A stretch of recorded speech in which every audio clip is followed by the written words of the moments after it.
అలాగే మనకి ఈ ఏరియా అంతా సర్వీలెన్స్ పెంచే విధంగా సబ్ కలెక్టర్ గారు కూడా ఒక 100 సీసీ కెమెరాస్ అరేంజ్ చేస్తున్నారు.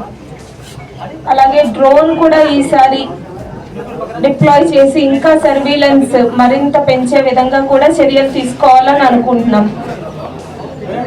అలాగే ప్రజలకి డ్రింకింగ్ వాటర్ సప్లై ఎటువంటి ఇబ్బంది లేకుండా RWS వాళ్ళు కూడా వాటర్ ప్యాకెట్స్ నెంబర్ కూడా పెంచమని చెప్పాం.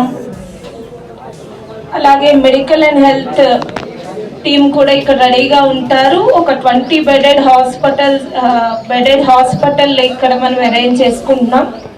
4 అన్ని ఫెసిలిటీస్ ఉన్న అంబులెన్సెస్ ఇక్కడ డిప్లాయ్ చేస్తాం. సో ఏదైనా మెడికల్ నీడ్స్ ఎమర్జెన్సీ ఉంటే వెంటనే అటెండ్ అవ్వడం జరుగుతుంది. అలాగే ఫైర్ డిపార్ట్మెంట్ నుంచి కూడా వాళ్ళ టీమ్స్ డిప్లాయ్ చేసి ఇక్కడ మనకి అవైలబుల్గా ఉంటాయి.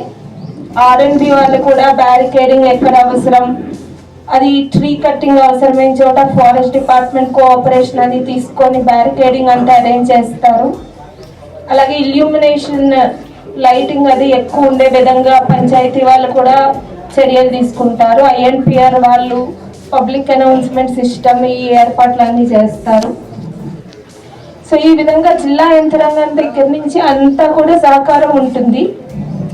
అయితే ప్రజల నుంచి కూడా ముఖ్యంగా ఈ పండుగకి ప్రజల నుంచి మన దేవరగట్టు గ్రామ ప్రజల నుంచి ముఖ్యంగా కోరేది ఏంటంటే ప్రశాంత వాతావరణంలో మనం ఈ పండుగను జరుపుకోవాలి.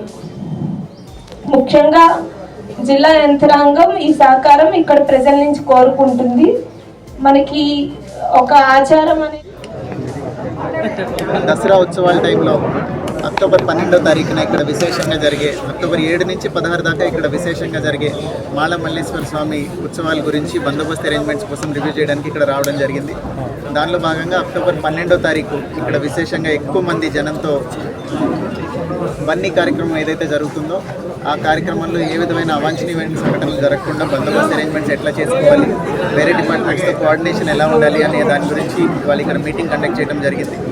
అందరూ వాళ్ళ కన్సర్న్స్ చెప్పారు. అవన్నీ అడ్రస్ చేస్తూ బందోబస్తు అరేంజ్ చేస్తాం.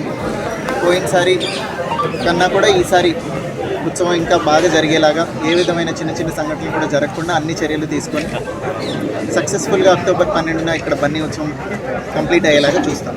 Thank you.